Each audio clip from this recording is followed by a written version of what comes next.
Over the last handful of seasons, the Ohio State Buckeyes have been oh so close, maybe in some cases, yet so far.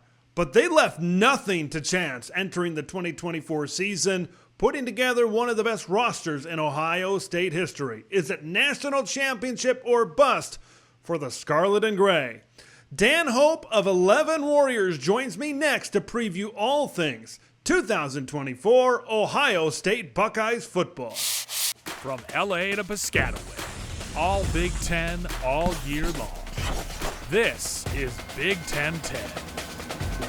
CJ Stroud said, pressure is a privilege. And now Ryan Day is piggybacking off of that and saying that as well. If you have pressure, it means you're relevant. There is no more relevant program in college football maybe than the Ohio State Buckeyes to talk all things 2024 Ohio State football. I am pleased to be joined by Dan Hope, deputy editor, lead beat writer for Ohio State Buckeyes football over at 11 Warriors and 11warriors.com. We talk about that pressure that Ohio State has on them right now, Dan. It might be due to 3 consecutive losses to Michigan. It might be due to Michigan going undefeated and having a national championship.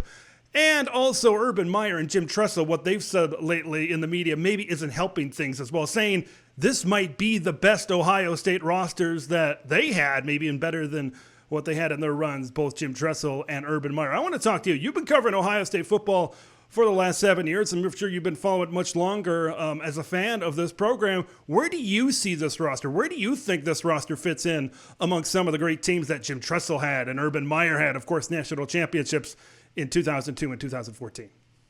Yeah, it's certainly up there. I mean, you just look at, first and foremost, all the players who returned that could be in the NFL right now, whether it's right. Travion Henderson, Emeka Egubka, Jack Sawyer, JT Tuimoloau, Denzel Burke, Lathan Ransom, Jordan Hancock, Tyleik Williams, Donovan Jackson. That's a lot of guys I just named right there. I mean, all of those guys were potential NFL draft picks if they declared for the draft. Instead, they chose to return to Ohio State for another year. That gives you a tremendous core of experienced star players across most of the positions on your roster that you can really build around. You know, then you go out in the transfer portal and you add guys like Caleb Downs and Quinshon Judkins, who were 2 of the best players in the SEC last year. Now they're playing for you at Ohio State. You bring in young talent as well, a guy like Jeremiah Smith, the number 1 overall prospect in the 2024 class, who's expected to make an immediate impact at wide receiver. There's just a lot of stars aligning here for this Ohio State football team that when you hear a guy like Denzel Burke call it a, quote, natty or bust season, that's why. This is the kind of roster that you talk about pressure as a privilege. Yeah, there's a lot of pressure on Ryan Day to win with this roster because this is, I think, the best roster he's had. I think really the only one that would rival it would be his first team at Ohio State back in 2019. That was a loaded team as well, both sides of the ball, whether it be, you know, Justin Fields, Chris Olave, Garrett Wilson, Chase Young, Jeff Okudah. That was a really talented roster as well. But I think this one has the potential to be even better.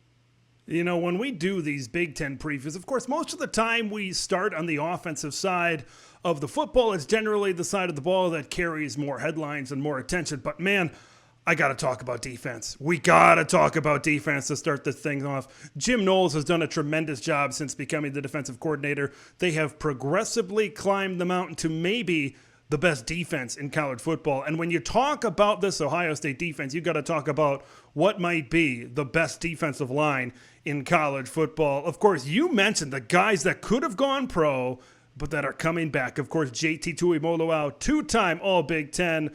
Last year, he was a second-team All-American. Jack Sawyer, a 2-time All-Big Ten honorable mention. 6.5 sacks, 10 tackles for loss, led the team in those categories. How about Tyleik Williams, a second-team All-Big Ten, second-team All-American. Ty Hamilton, right, the not All-Big Ten really in this group. He's played in 41 games in his Ohio State career. What makes each one of these guys unique? And kind of following off of that, do you think that this Buckeye defensive line is the best in the country?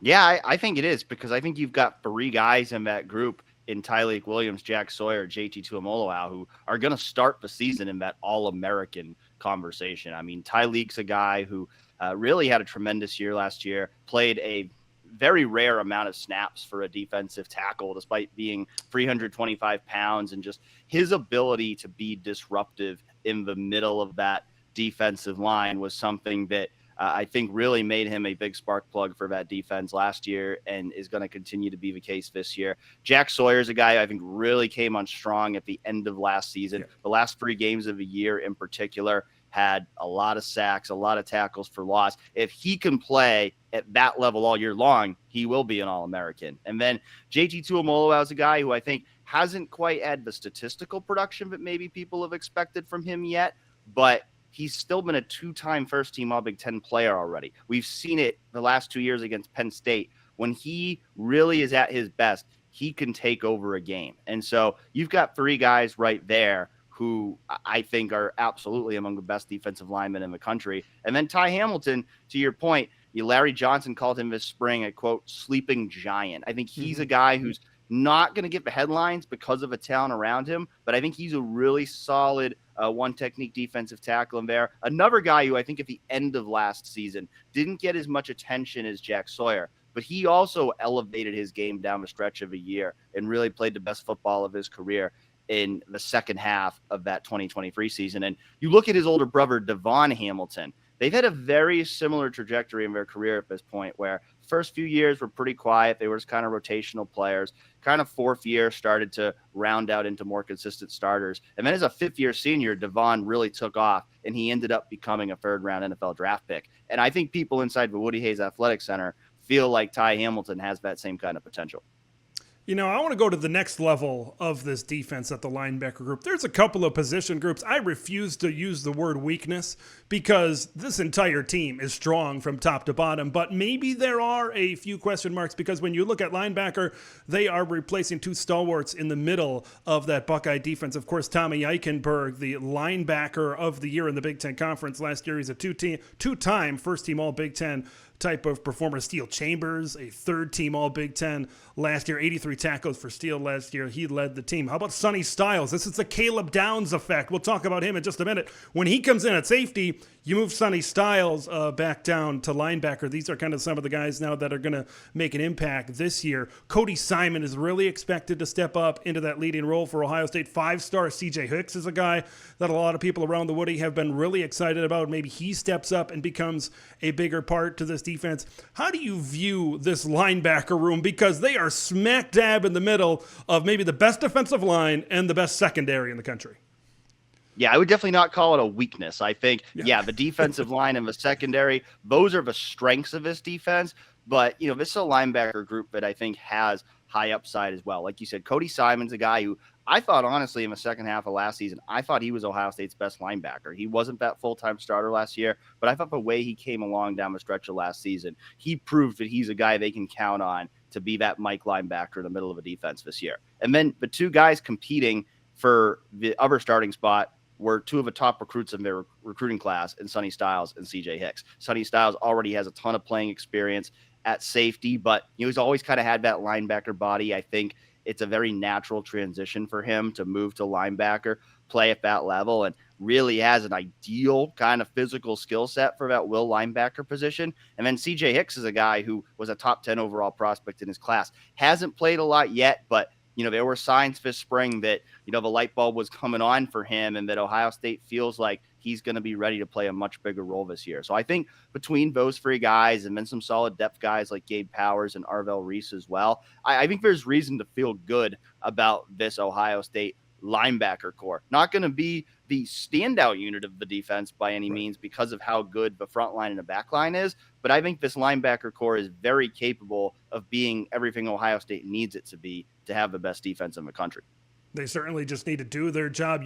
Pressure is going to come up front of the defensive line, and the back end of the secondary is just going to be just fine as well. Let's talk about that secondary now that we talked about. What could be one of the best in all of college football this year. Look, before Nick Saban retired, before Caleb Downs was even a thought for the Buckeyes this year, everybody pretty much was coming back. And this already was a fantastic secondary, coming back with Denzel Burke, a second-team All-American, and a first-team All-Big Ten at corner. Davison Igbenusson as well. Started all 13 games last season. You look at Lathan Ransom, 152 career tackles. That's the most of any current Buckeye. Jordan Hancock as well.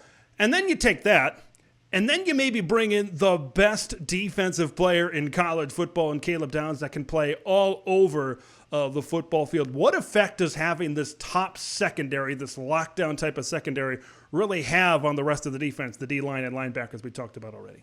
Well, you pair it with the defensive line we already talked about. You talk about, marrying the rush with the coverage. Yep. Well, you have a unit up front that should create a lot of pressure, and you've got a unit on the back end that, really should be dominant in pass coverage. I mean, this was already an Ohio State pass defense that ranked number 1 in the country last year. And now you add Caleb Downs to it.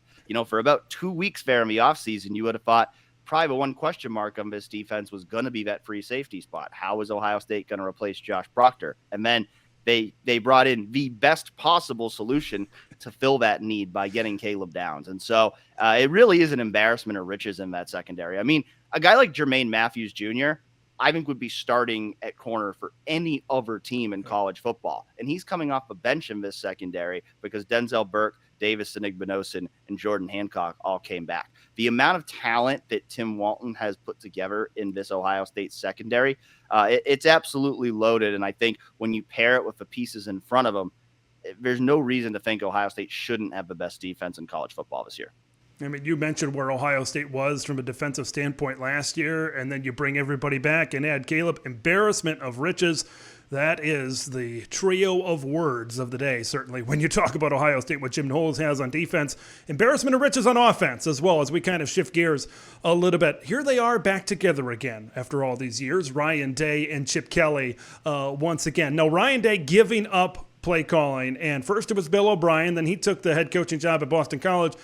And then Chip Kelly, the unprecedented move to go from a head coach at a Big Ten school to an offensive coordinator at a Big Ten school. What are some differences, I think, what can we expect from this Ohio State offense, if any, with Chip kind of calling things? Because he likes to lean into the run game a little bit.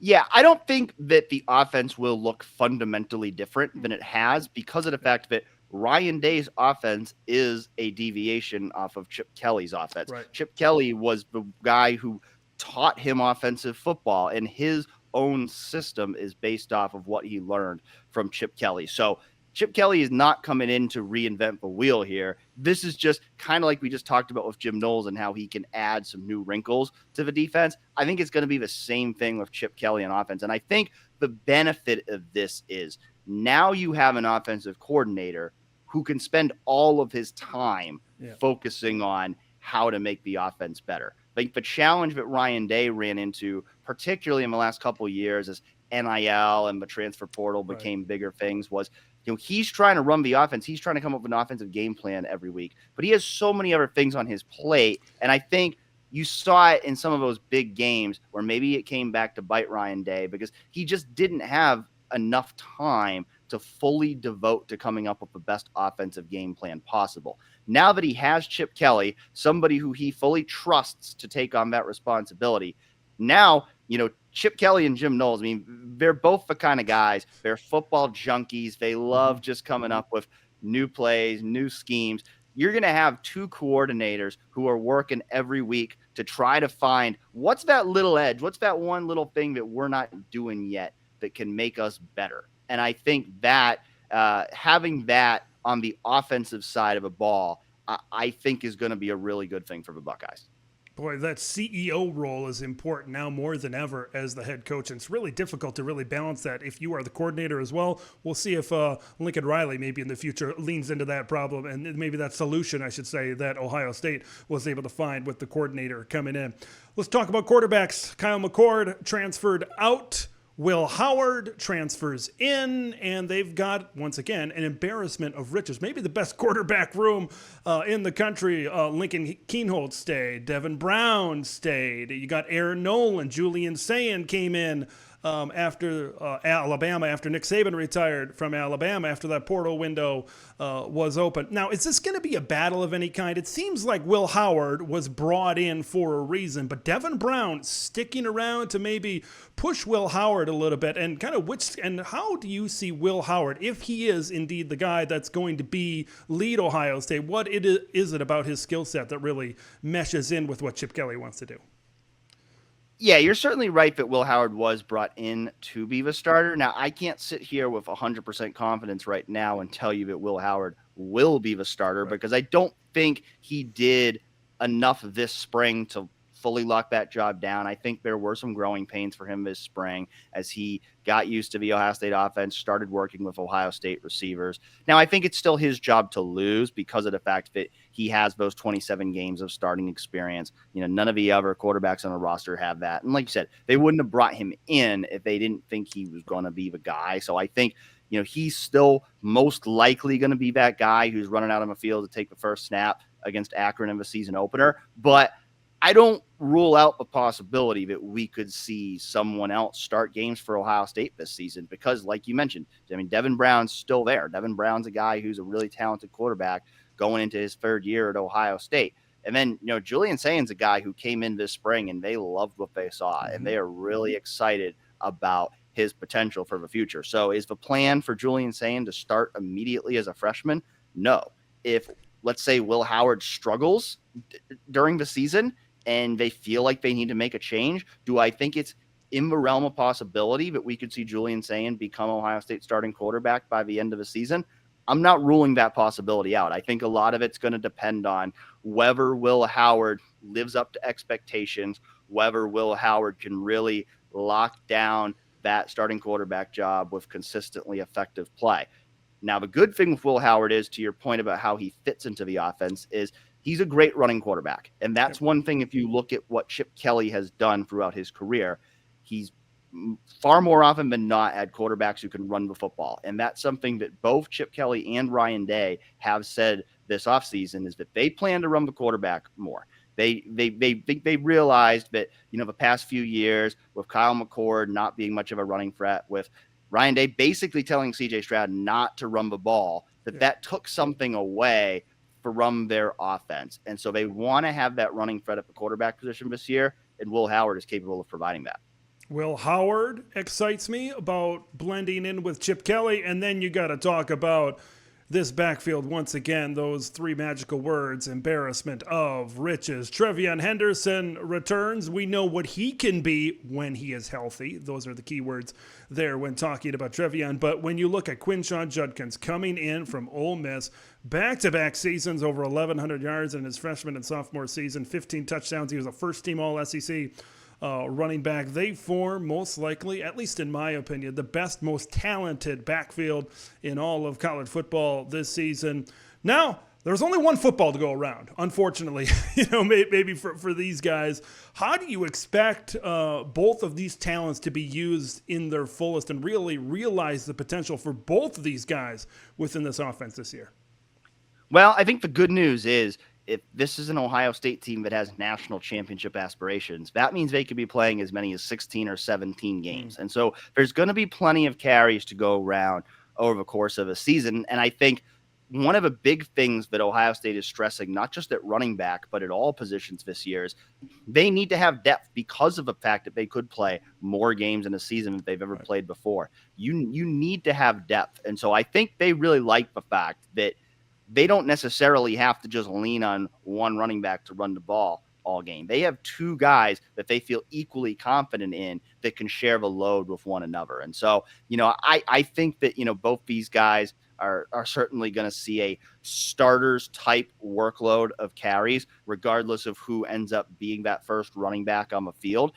Could there be times where Ohio State puts a specific guy in the game for a certain situation? Certainly possible. I mean, I think you think of Trevion as more of a home run hitting threat. You think of Quinshon as maybe even more physical inside runner. Maybe, if you're looking for a third and long, maybe Trevion's the guy you want in the game. If you're looking to punch the ball into the end zone, maybe Quinshon's the guy you want in the game. But both these guys have such well-rounded skill sets that you're going to be able to have either one of them on the field and basically run your offense. And so I think we're going to see both of them play a ton. And I think you mentioned Travion's injury history. I think that's one of the hopes here, is having a guy like Quinshawn who's proven he can carry the load.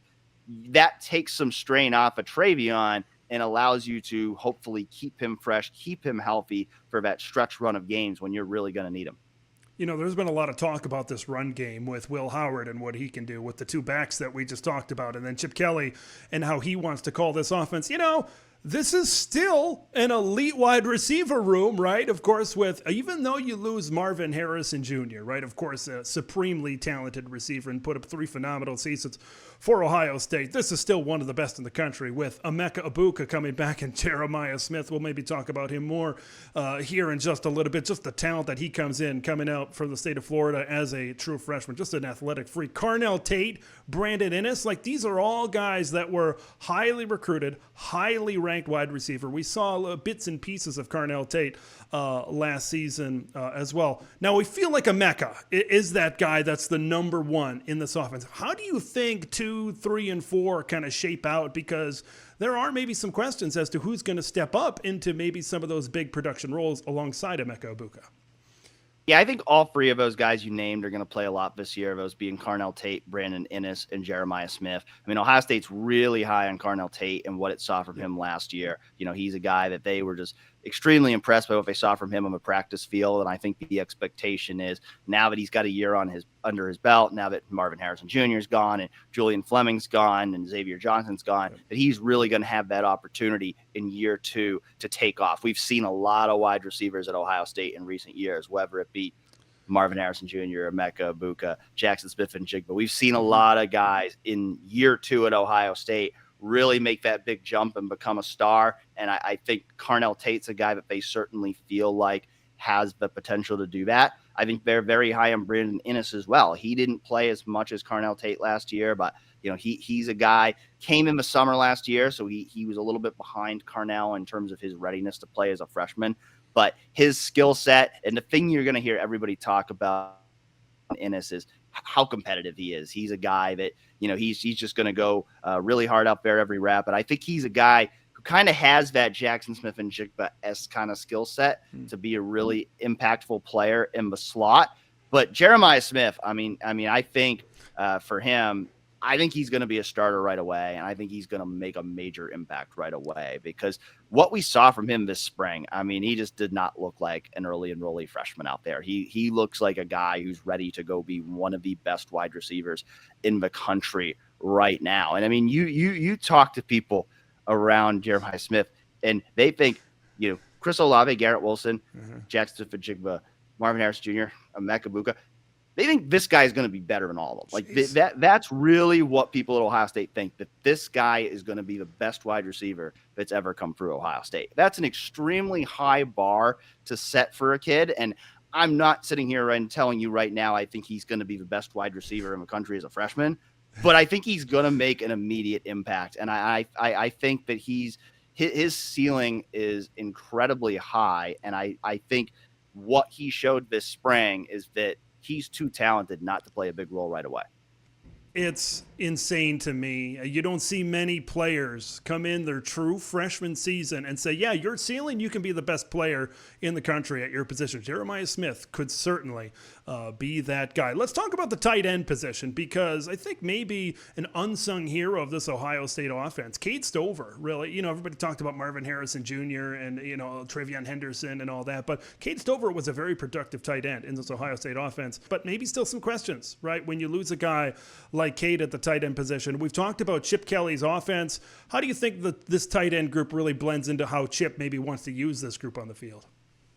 Yeah, it's definitely, you know, kind of a quiet question mark position on this team. Will Kasmerick is making that jump from the MAC to the Big Ten, so you never know for sure how a guy like that is going to make the jump. I think G. Scott Jr. is likely going to be the starter at least to begin the season for his tight end group. He's a guy who's been in a program for a long time, has kind of gradually developed from being a high school wide receiver into a college tight end. And I think they like the strides they've seen from him this offseason to think he can be that number one guy. The other guy to watch at the position is Jelani Furman. Jelani Furman's a guy who came in with a ton of hype last year as a freshman. Tight end is a very developmental position at Ohio State. So it usually takes a couple years before a guy really plays a major role. But Jelani Furman's a guy, he has that athleticism, that pure potential with his size, his ability to make plays on the ball, that he could be a real weapon for them at the tight end position. And so I think it's going to be more tight end by committee than what we saw last year, where last year Cade Stover was really the guy for them at that position.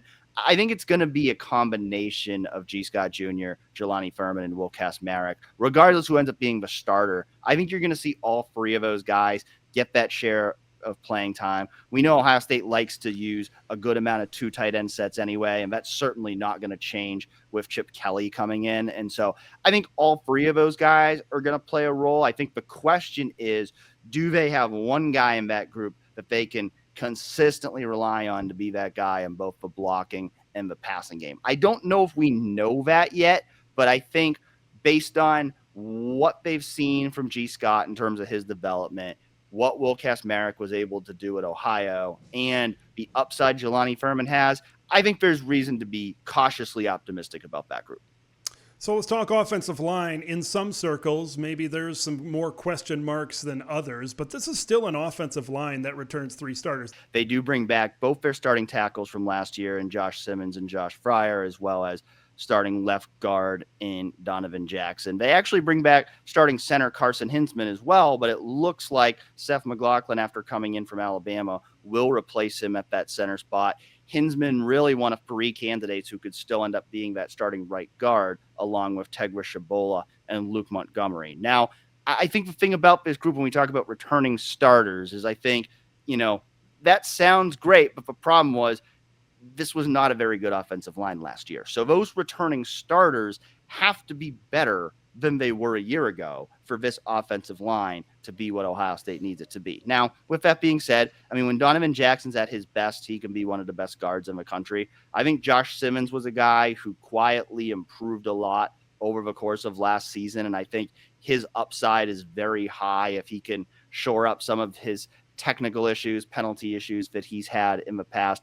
Josh Fryer's a guy who I think is a really good run blocker. I think he's had some issues as a pass protector on the edge, but Ohio State's been very high on what it's seen from him this offseason. They say he's gotten quicker. He's really committed himself to improving on his issues. So I think there's optimism that he can be what they need him to be at right tackle, even if he wasn't at times last year.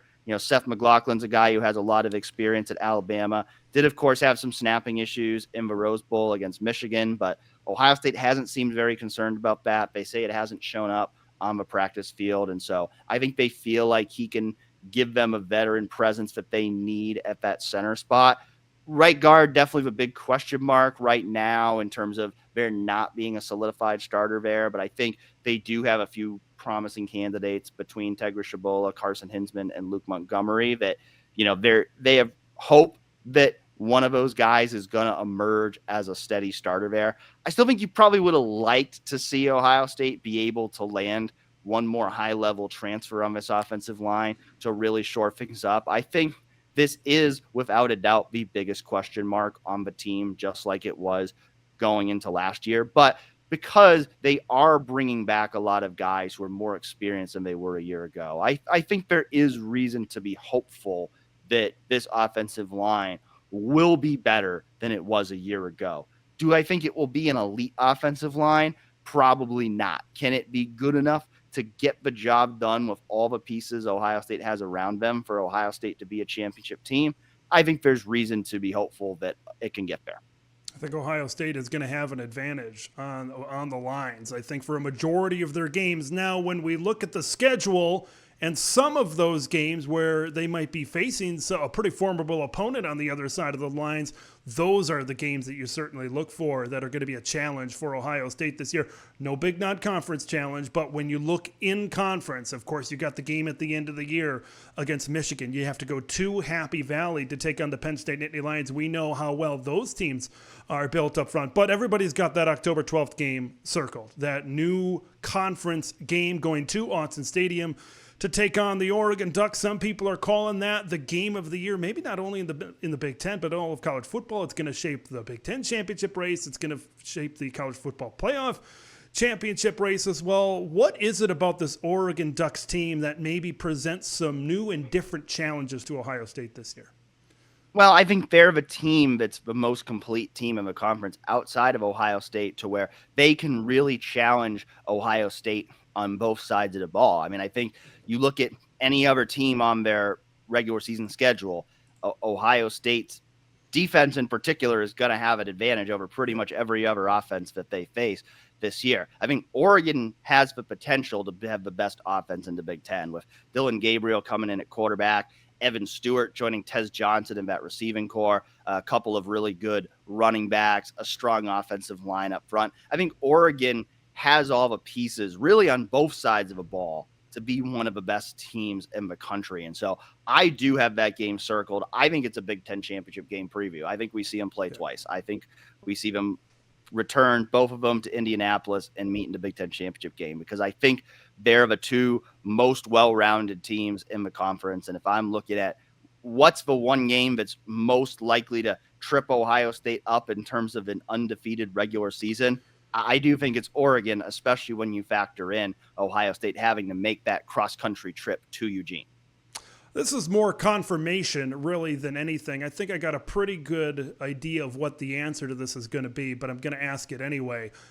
Undefeated season, right? That's the expectation. Is that fair to say? Or what does Ryan Day need to do when you look at the schedule and when you look at what Ohio State has in front of them?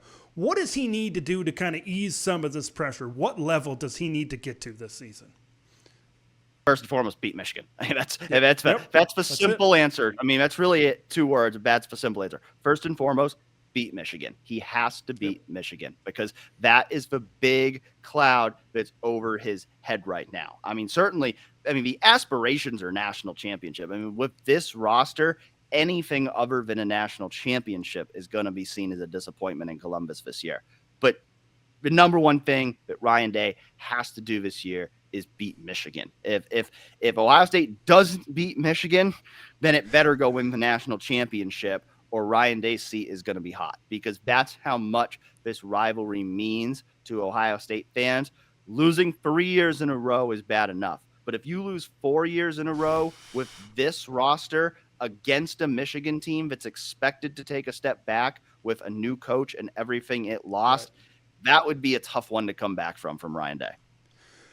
It's going to be a fun year in Columbus, Ohio. Man, this team is going to be so fun to watch. Dan Hope, the deputy editor, lead beat writer for Ohio State football over at 11 Warriors. It's going to be fun to watch. Looking forward to your coverage over the site, and we'll see you down the road. Thanks for joining me. Sure thing. Thanks for having me. Thanks for watching Big Ten Ted, where it's all Big Ten all year long. Make sure to like the video to spread the word of Big Ten Ted to the masses, and subscribe to the channel for updates on Big Ten content that drops every day.